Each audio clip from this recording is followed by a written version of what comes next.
Welcome export warriors. मेरा नाम है सैयद इरफान और आज हमारे मॉड्यूल 1 का चैप्टर 3 का वीडियो है, चैप्टर 03 का वीडियो। उम्मीद है आपको पिछला वीडियो पसंद आया होगा, जो हमारा चैप्टर था वीडियो के रूप में वो पसंद आया होगा। कुछ पूछना करना हो तो आप कम्युनिटी में आकर हमसे पूछ सकते हैं और आपको कम्युनिटी भी ज्वाइन कर लेनी चाहिए ताकि आप अदर कुलिक के साथ कोलैबोरेट करके अपनी एक्सपोर्ट इंपोर्ट लाइफ को आगे बढ़ा सकें। चैप्टर 2 हमारा why start and export import business के बारे में कि आपने एक्सपोर्ट इंपोर्ट का बिजनेस क्यों करना चाहिए। शुरू करने से पहले मैं आपको बताना चाहूँगा कि इसी मॉड्यूल का हमारा चैप्टर नंबर 8 है, जिसमें हम हमारा वाई ढूंढते हैं कि ये हमारा वाई है कि हमें ये बिज़नेस क्यों करना चाहिए। लेकिन वो हमारा वाई हमारे मोटिवेशन के लिए, और ये चीज़ जो मैं आपको बता रहा हूँ ये एक प्रैक्टिकल वे कि आप जब एक्सपोर्ट इंपोर्ट बिजनेस करते हैं तो आपको क्या फ़ायदे पड़ेंगे और आपको बिज़नेस में क्यों आना चाहिए, इन सब बारे में।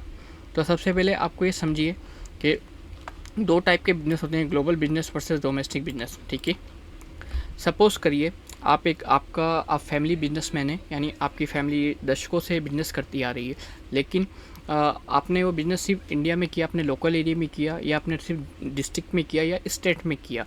ठीक है, आपने उसको कभी इंडिया के बाहर उसको बढ़ाने की नहीं सोची।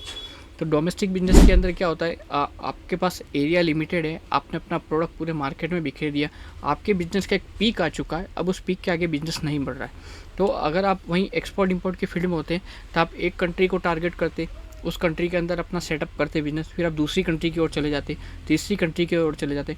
इतना बड़ा मार्केट है, 220 से ज़्यादा कंट्रीज आज पूरे वर्ल्ड के अंदर है, आपके पास अपने कारोबार को बढ़ाने के लिए इतना बड़ा एरिया मिलता। तो ग्लोबल बिजनेस के अंदर आपको अपने बिजनेस की एक्सपेंशन मिलती है, डोमेस्टिक बिजनेस में नहीं मिलती। सेकंड जो पॉइंट होता है, मान लीजिए डोमेस्टिक बिजनेस आप कर रहे हैं, लेकिन अगर यहाँ पे इन्फ्लेशन आ गया या पॉलिटिकली अनस्टेबल हो गए मार्केट, या किसी भी कारण से मार्केट टूटा या मंदी का दौर आया, तो आपका बिज़नेस ठप हो सकता है। लेकिन वहीं आप ग्लोबल बिजनेस के अंदर हैं, तो आप मान लीजिए सपोज़ करिए आपने एक टारगेट कंट्री पकड़ी, लेकिन उसके अंदर आपका बिज़नेस नहीं चला, या तो पॉलिटिकल रीज़न रहे हो, या करेंसी का फ्लक्चुएशन हो गया हो, या किसी भी टाइप से आपके माल का नुकसान हो गया हो, या वहाँ पे मंदी हुई, आपका प्रोडक्ट पकड़ नहीं करता हो, तो आप दूसरी कंट्री में मूव कर सकते हैं, क्योंकि मार्केट का एक्सपेंशन बहुत ज़्यादा है।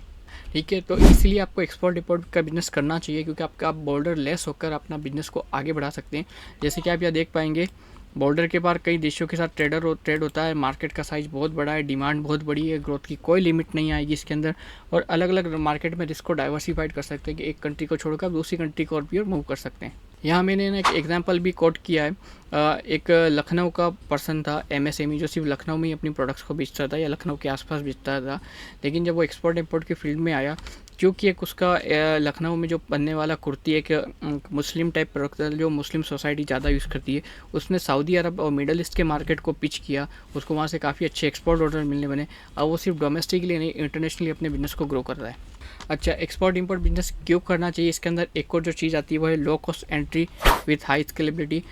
इसके अंदर आपको इतना बड़ा इन्वेस्टमेंट नहीं चाहिए होता, आप छोटे से इन्वेस्टमेंट से स्टार्ट कर सकते हैं। मोस्ट ऑफ आपको एक्सपोर्ट इंपोर्ट के अंदर काम करने वाले मेंटोर्स जो यूट्यूब पर आप देखेंगे या किसी, वो यही बोलेंगे कि 0 से स्टार्ट कर लीजिए, 5,000 से स्टार्ट कर लीजिए।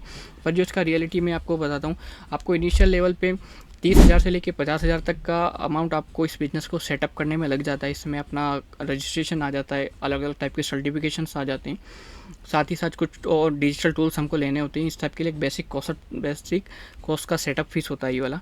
ठीक है, तो कॉस्ट लो है, लेकिन आप इसके अंदर एडवांस पेमेंट लेके अपना बिजनेस कर सकते हैं। मतलब सेटअप का पैसा आपका ज़रूर लगेगा, लेकिन आपको इन्वेंट्री के लिए कुछ पैसा पे नहीं करना पड़ेगा अगर आपके पास एडवांस ऑर्डर आता है। ठीक है, तो लो कॉस्ट में एंट्री कर सकते हैं मार्केट के लिए, और मार्केट काफ़ी बड़ा है, आप आराम से आउटरीच कर सकते हैं। अच्छा, अब बात करते हैं कि इंडिया का एडवांटेज क्या है ग्लोबल ट्रेड में। तो इंडिया को नेचर ने बहुत ज़्यादा ग्लोबल ट्रेड में इंडिया को एडवांटेज दिया है। हम सेकंड लार्जेस्ट पॉपुलेशंस हैं इस वक्त पूरे वर्ल्ड के अंदर, तो हमारे पास जो नेचुरल रिसोर्सेज है वो काफ़ी ज़्यादा है। अगर आप इंडिया के मैप को देखेंगे, जो रिसोर्स मैप है, तो आपको देखेंगे कि आप जम्मू कश्मीर से लेके कन्याकुमारी तक के लिए लेकर, और वेस्ट साउथ हर जाए, अगरतला जाएं, त्रिपुरा जाएं, कर्नाटका जाएं, बेंगलोर जाएं, जम्मू कश्मीर जाएंगे, राजस्थान आएंगे, हर जगह आपको नेचुरल रिसोर्सेज मिलेंगे। तो ये हमारी भौगोलिक स्थिति को बहुत मजबूत करता है। ये नेचुरल रिसोर्सेज हम अलग अलग कंट्रीज़ को सेल करके हमारे एक्सपोर्ट इंपोर्ट बिजनेस को आगे बढ़ा सकते हैं। इंडिया के लिए सबसे एडवांटेज पॉइंट होता है। सेकंड, हमारे पास सेकंड लार्जेस्ट पॉपुलेशन होने की वजह से हमारे पास काम करने की लेबर ज़्यादा है, हमारे पास मशीनरीज और इक्विपमेंट और इंडस्ट्री के सेक्टर्स ज़्यादा हैं, तो हम आराम से दूसरे देशों को हमारी प्रोडक्ट की सप्लाई कर सकते हैं। थर्ड, गवर्नमेंट भी हमको इसमें सपोर्ट करने में कुछ फ़ायदा देती है, सरकारी पॉलिसीज आती हैं। ठीक है। नेक्स्ट, इंफ्रास्ट्रक्चर भी हमारा काफ़ी मजबूत हो रहा है पहले के मुकाबले में। तो ये सब कुछ बेसिक कारण है जिससे इंडिया को एडवांटेज मिलता है ग्लोबल ट्रेड में, और आप भी इसके अंदर आ सकते हैं। फॉर एग्जांपल आप ये वाला एग्जांपल पढ़ सकते हैं। गुजरात और महाराष्ट्र के पोस्ट से हाई स्पीड शिपमेंट हो रहे हैं। सूरत की टेक्सटाइल इंडस्ट्री में गवर्नमेंट सपोर्ट के थ्रू काफ़ी आगे बढ़ रही है। मैंने ये हल्का सा एक छोटा सा शेयर किया। देखिए, इंडिया से टेक्सटाइल है, फार्मा पानी वाटर टाइप है, और जो केमिकल्स प्रोडक्ट हैं वो सब जा रहे हैं वाया शिप से इधर जा रहा है। दुबई और मिडल ईस्ट में स्पाइसेस के प्रोडक्ट जा रहे हैं, या अफ्रीका साइड हम पोल्ट्री और फार्मिंग प्रोडक्ट्स हैं, यहाँ से हम फार्मा के प्रोडक्ट्स को सेल आउट कर रहे हैं। अच्छा, साथ ही साथ में अगर आप बोलेंगे कि मार्केट काफ़ी क्राउडेड है, ओवर क्राउडेड है, तो मैं आपको एक चीज़ बताना चाहूँगा कि इंडिया का जो ग्लोबल ट्रेड इस वक्त है वो मौजूदा सिर्फ 2 से 3% पे अटका हुआ है पूरे all over the international trade का। इतनी बड़ी पॉपुलेशन, इतनी बड़ी कंट्री होने के बाद भी हमारे पास एक्सपोर्टर्स की कमी है हमारा माल बेचने के लिए बाहर के लिए। तो आपके पास एक बहुत बड़ा सेक्टर है। हर सेक्टर, चाहे आप टेक्सटाइल में जाएंगे, एग्रीकल्चर में जाएंगे, pharmaceutical, engineering, handicraft, IT, software, किसी भी आप फील्ड में चले जाएं, एक्सपोर्टर्स भले आपके कितने भी हों, आपका कंपटीशन या इंडिया में कितना भी बड़ा हो, लेकिन ग्लोबल लेवल पे आप कुछ भी नहीं कर रहे हैं। दूसरी कंट्रीज़ के लोग आकर अलग अलग कंट्रीज़ में एक्सपोर्ट कर रहे हैं। हमारा ग्लोबल शेयर्स जो सिर्फ 2 से 3% पर अटका है, हमारा टारगेट है उसको डबल करना। गवर्नमेंट का टारगेट है, गवर्नमेंट इसके लिए आपके लिए इंसेंटिव्स होती है, स्कीम्स लेके आती है, अलग अलग डिपार्टमेंट से आपको स्कीम मिलती है। अच्छा, मोस्ट इंपॉर्टेंट टॉपिक की मैं आपके बारे में बात करना चाहता हूँ। ये इस चैप्टर का सबसे इंपॉर्टेंट टॉपिक है कि बहुत से लोगों ने एक्सपोर्ट इंपोर्ट के लिए मिस्ड फैला रखे हैं। या आपने भी काफ़ी बार वीडियोस में देखा हुआ है, लोगों से सुना होगा कि हमें इंपोर्ट एक्सपोर्ट में नुकसान हो गया, या इंपोर्ट एक्सपोर्ट हम थोड़ी कर सकते हैं, ये तो बहुत बड़ा काम है। इस टाइप के लाभ बहुत सारे आपने देखा होगा। तो मैंने कुछ मिथ्स को यहाँ पर नोट डाउन करने की कोशिश की है। और मैं सबसे पहला जो मिस आता है कि सिर्फ बड़ी कंपनी एक्सपोर्ट इंपोर्ट करती है। तो मैं आपको बताना चाहूँगा कि इंपोर्ट एक्सपोर्ट करना पहले के मुकाबले में काफ़ी आसान हो गया है, प्रोसेस भी काफ़ी ईजी हो गई है। क्योंकि जब हम आगे पढ़ेंगे तो आपको इसका आंसर मिल जाएगा। मैं आपको शॉर्ट में इसका आंसर अभी देता हूँ। आप Amazon.uk, Amazon.us जी, जो Amazon.com जो US का है, Amazon.com UK है, eBay है।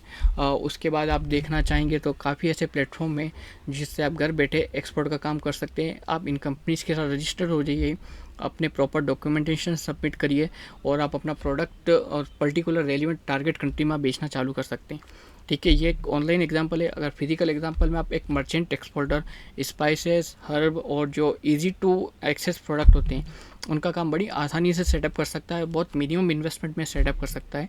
अच्छा, नेक्स्ट जो बोलते हैं कि यार इंपोर्ट एक्सपोर्ट मुझे करना तो है, पर मैं इसको सीखूँ कहाँ से, मुझे पास सीखने के लिए क्या प्लेटफॉर्म है। तो सीखने के लिए आपका तो वेलकम है इस कोर्स के अंदर। आप इस कोर्स के through step by step export import के बारे में सब कुछ जान पाएंगे।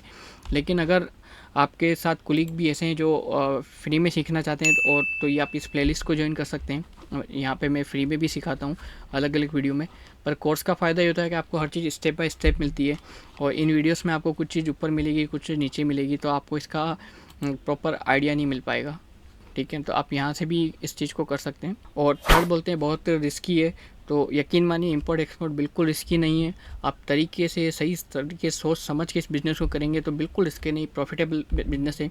और इतना ऑर्गेनाइज बिजनेस है कि हर कंट्री के स्टैंडर्ड एक दूसरे को फॉलो करते हैं, प्रोसीजर, फॉर्म, नॉर्म्स और गवर्नमेंट के सपोर्ट, और बिल्कुल ऑर्गेनाइज स्ट्रक्चर है, बिल्कुल ऑर्गेनाइज सिस्टम है इसके अंदर। आप आराम से इस फील्ड के अंदर आ सकते हैं। ओके, मैं आपको समरी दे देता हूँ इस चैप्टर की। इस चैप्टर में हमने सीखा कि आपको एक्सपोर्ट इंपोर्ट बिजनेस क्यों करना चाहिए, गवर्नमेंट आपको कैसे सपोर्ट कर रही है, इंडिया की ग्लोबल ट्रेड में क्या पोजीशन है, और लास्ट और सबसे इंपॉर्टेंट टॉपिक जो आपका इस चैप्टर के अंदर था वो था कि एक्सपोर्ट इंपोर्ट के बारे में लोगों ने काफ़ी मिथ्स फैला रखे हैं, अफवाहें फैला रखी हैं। आपको उनको ध्यान नहीं देना है। ना आपको बड़ा सेटअप चाहिए, ना आपको बड़ा इन्वेस्टमेंट चाहिए, ना आपको ज़्यादा नॉलेज चाहिए। आप बस एक स्टार्टिंग बिगिनर लेवल से कर सकते हैं, आराम से कर सकते हैं, और धीरे धीरे आप अपने बिजनेस को भी ग्रो करेंगे, धीरे धीरे आप लर्निंग को भी ग्रो करेंगे, और आराम से इस बिज़नेस के अंदर स्केलेबल और प्रॉफिटेबल होंगे। ठीक है, थैंक यू। मिलते हैं नेक्स्ट चैप्टर में अब आपसे।